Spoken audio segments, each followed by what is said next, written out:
اعوذ باللہ السمیع العلیم من الشیطان اللعین الرجیم بسم اللہ الرحمن الرحیم السادس المبتدأ والخبر۔ سوال نمبر 38، ما هو المبتدأ والخبر؟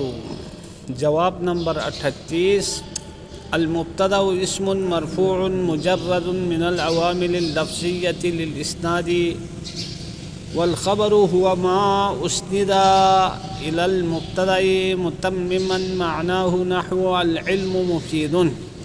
هذه فوائد الأول، یعنی فائدہ نمبر 1، المراد بالعوامل اللفظیة العوامل غیر الزائدة، لأن الزائدة تدخل على المبتدأ فيكون مجرورا لفظا مرفوعا محلا، نحو هل من عالم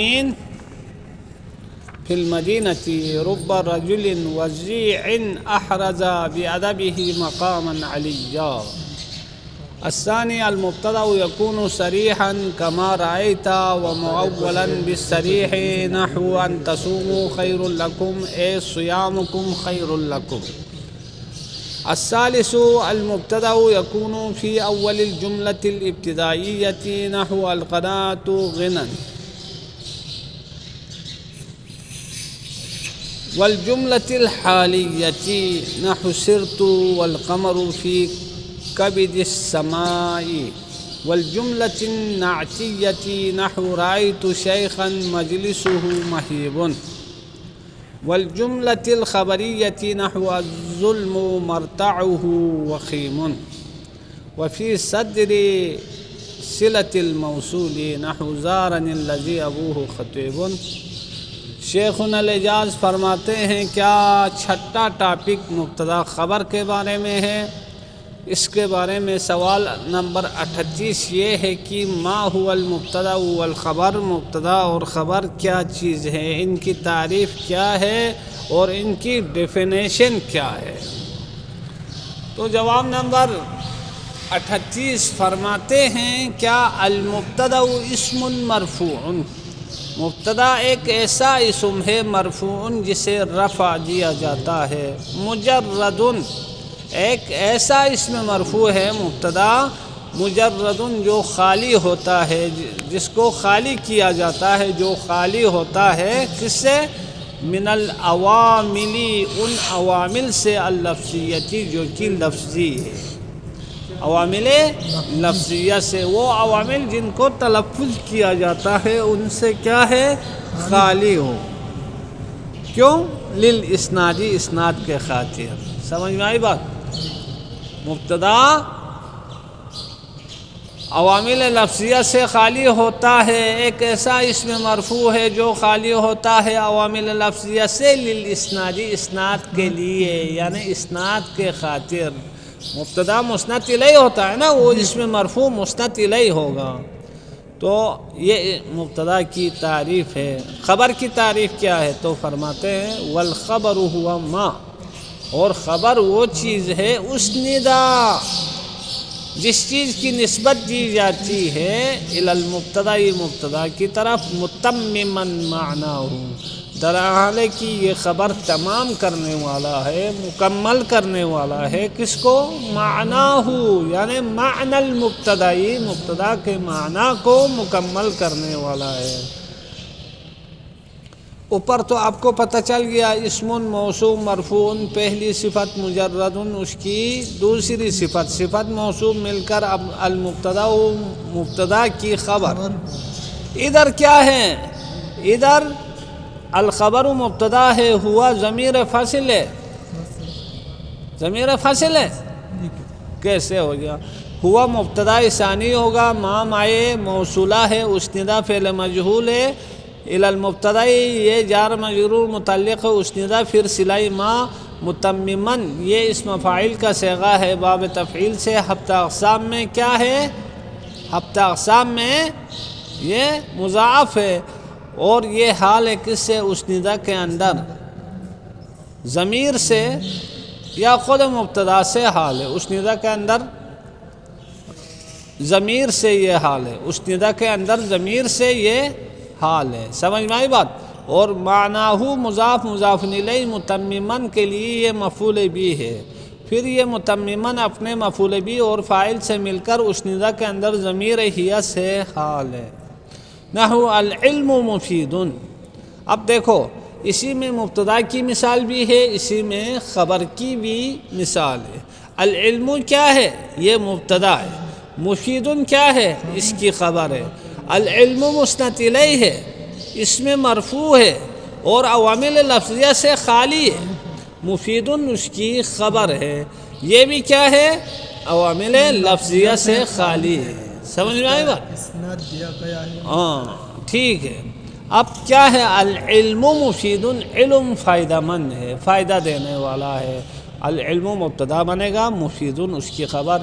افادہ یفید سے مفید کون سا صیغہ ہے؟ صیغہ مفرد مذکر اسم فاعل، ہفت اقسام میں اجوف اجوف واوی ہے۔ سمجھ میں آئی بات؟ چونکہ فوائد آپ کے پاس نیچے آ رہے ہیں، اگر آپ کو سمجھ میں آ جائے۔ ہذہ فوائد یا ہنا فوائد الاول، یعنی چند فائدے ہیں، ان چند فائدوں میں سے الاول پہلا فائدہ یہ ہے المراد بالعوامل اللفظیہ، عوامل لفظیہ جو تعریف مبتدا میں استعمال ہوا ہے، اس سے مراد کیا ہے؟ العوامل غیر الزائدتی، وہ عوامل مراد ہیں جو زائد نہ ہو، وہ عوامل مراد ہیں جو زائد نہ ہو۔ کیوں؟ علت بیان کرتے ہیں زائد نہ ہونے کی، لأن الزائدۃ تدخل علی المبتدا، اس لیے کہ عامل زائد داخل ہوتا ہے مبتدا پر، فیکون مجرورا لفظا، تو ایسی صورت میں مبتدا کیا ہوتا ہے؟ مبتدا مجرور ہوتا ہے۔ کس اعتبار سے مجرور ہوتا ہے؟ لفظا، از حیث لفظ، فیکون مجرورا، پس فیکون المبتدا مجرورا، اگر عامل زائد اس پر داخل ہو جائے گا تو پھر اس صورت میں مبتدا کیا بنے گا؟ فیکون المبتدا مجرورا، مبتدا مجرور ہوتا ہے لفظا، از حیث لفظ، ومرفوعا، مرفوعا، اور مبتدا مرفوع ہوتا ہے محلا، از حیث محل، یہ لفظاً اور محلاً یہ تمیز ہے۔ سمجھ میں آئی بات؟ باقی مرفوعاً اور مجروراً یہ اس کی خبر ہے۔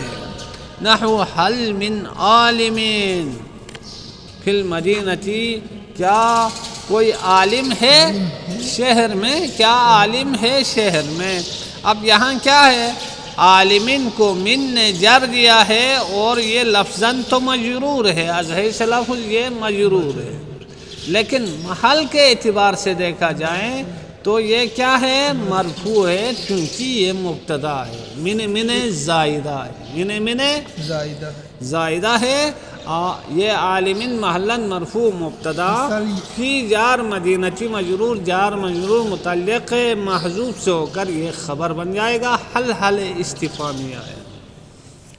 اسی طرح ورب رجل وزین احرز بادبہ مقاما علیاً، اس میں کیا رجل موصوف ہے، وزین اس کی صفت ہے، صفت موصوف مل کر کیا بنے گا؟ مبتدا بنے گا۔ صفت موصوف مل کر کیا بنے گا؟ مبتدا۔ لفظاً تو رجل مجرور ہے چونکہ ربا اس پہ داخل ہے، لیکن محل کے اعتبار سے دیکھیں تو یہ رجل کیا ہے؟ مرفوع ہے۔ سمجھ میں آئی بات؟ جب رجل مرفوع ہوگا تو وزین بھی خود بخود کیا ہو جائے گا؟ مرفوع ہو جائے گا، چونکہ صفت موصوف ہے۔ جب صفت موصوف مل کر یہ مبتدا بنے گا، احرزہ یہ اس کی خبر بن جائے گی۔ احرزہ کیا کہتے ہیں؟ احرزہ فعل اندر ضمیر ہے، اس کے لیے فاعل ہے، باجار ادبی مجرور ادبی مضاف ہی مضاف الیہ، یہ متعلق ہے احرزہ مقاما علیاً، یہ صفت موصوف مل کر احرزہ کے لیے مفعول بھی ہے، مفعول بھی۔ پھر یہ احرزہ اپنے مفعول بھی سے مل کر کیا بنے گا؟ رجل مبتدا جو ربا کے ذریعے مجرور ہے لفظاً، محلاً مرفوع ہے، رجل مبتدا کے لیے کیا بنے گا؟ پورا جملہ خبر بن جائے گا۔ یہ گل سمجھ میں آئی؟ الثانی دوسرا فائدہ یہ ہے کہ المبتدا یکون صریحا کما رأیت، مبتدا صریح ہوتا ہے جیسا کہ آپ نے دیکھا العلم مفید میں مبتدا واضح ہے، روشن ہے، صریح ہے۔ ومؤولا بالصریح، اور مبتدا مؤول بالصریح ہوتا ہے، خود صریح نہیں ہوتا ہے لیکن تاویل کیا جاتا ہے صریح کی طرف۔ نحو ان تصوموا خیر لکم، اس میں ان تصوموا کیا ہے؟ یہ مؤول ہے، یہ کیا ہے؟ اس کو تاویل کرنا پڑے گا۔ ان ناصبہ تصوموا فعل و فاعل، پھر یہ تاویل و مصدر ہو کر مبتدا بنے گا، خیر لکم اس کے لیے خبر بن جائے گی۔ اب اس کی تاویل کریں گے تو کیا بنے گا؟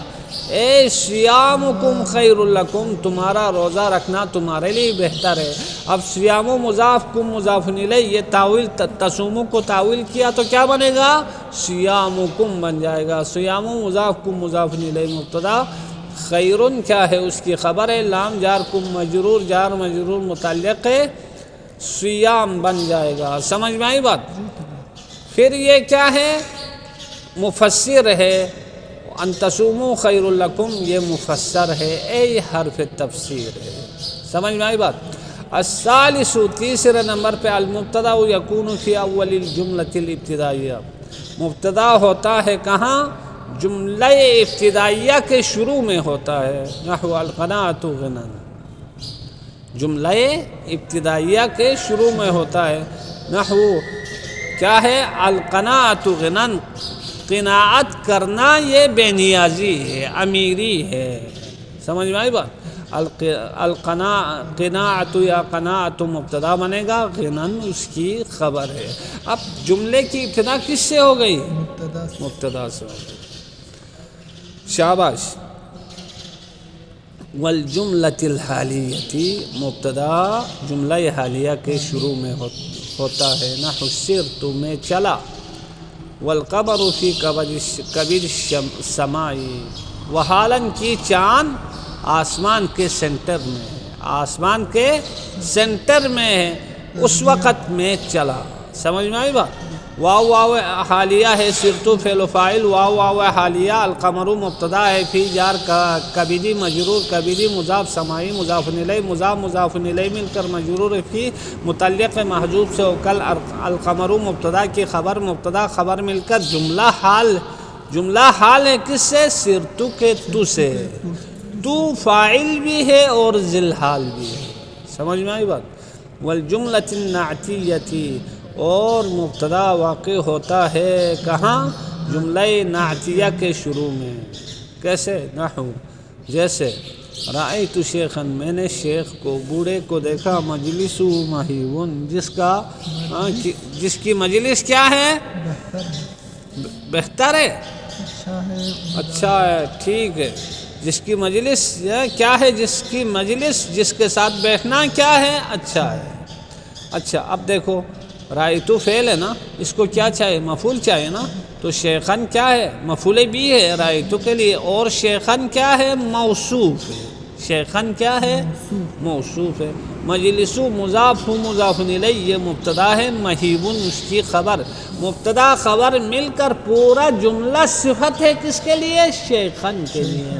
کیونکہ آپ کو پتہ ہے نکرہ اسم کے لیے جملہ صفت واقع ہو سکتا ہے، جملہ صفت تو یہاں کیا ہے؟ شیخ نکرہ ہے، اس لیے جملہ اسمیہ اس کی صفت واقع ہو گیا۔ والجملۃ الخبریہ، اور جملہ خبریہ کے شروع میں مبتدا واقع ہوتا ہے۔ نحو الظلم مرتعہ وخیم، الظلم کیا ہے؟ مبتدا اول ہے، مرتعو کیا ہے؟ مضاف مضاف الیہ مبتدا ثانی ہے، وخیم کیا ہے؟ مبتدا ثانی کی خبر، یعنی مرتعوہ کی خبر۔ پھر یہ مرتعوہ اپنی خبر سے مل کر جملہ اسمیہ خبر ہے، کس کے لیے؟ مبتدا اول کے لیے، الظلم کے لیے۔ پھر مبتدا خبر مل کر جملہ اسمیہ خبریہ بن جائے گا۔ معنی کیا ہے؟ الظلم مرتعہ وخیم، کیا لکھا ہے آپ کے اس میں؟ ظلم کی چراگاہ تباہ کن ہوتی ہے۔ سمجھ میں آئی بات؟ مرتع کہتے ہیں چراگاہ کو، الظلم مرتعہ، ظلم کی چراگاہ وخیم تباہ کن ہوتی ہے، گہری ہوتی ہے، سمجھ میں آئی بات؟ ہاں کھائی ہوتی ہے۔ اچھا یہ بات آپ کو انشاءاللہ سمجھ میں آ گئی۔ آگے چلو، وفی صدر صلۃ الموصولی، اور موصول کے صلے کی ابتدا میں صدر میں مبتدا واقع ہوتا ہے۔ نحو جیسے زارنی الذی ابوہ خطیب، میں نے نہیں زارنی اس نے ملاقات کی مجھ سے، الذی ابوہ خطیب وہ شخص اس نے ملاقات کی جس کے، یعنی زارنی مجھ سے ملاقات کی، الذی اس شخص نے، ابوہ خطیب جس کا باپ خطیب ہے، یعنی خطبہ دینے والا ہے، سمجھ میں آئی بات؟ اب کیا ہے، یا متکلم زارہ فعل، یا متکلم اس کے لیے مفعول ہے، نون وقایہ ہے، الذی موصول ہے، ابو مضاف مضاف الیہ مبتدا بنے گا، خطیب اس کی خبر بن جائے گی، پھر یہ مبتدا خبر مل کر جملہ اسمیہ الذی کے لیے صلہ بن جائے گا۔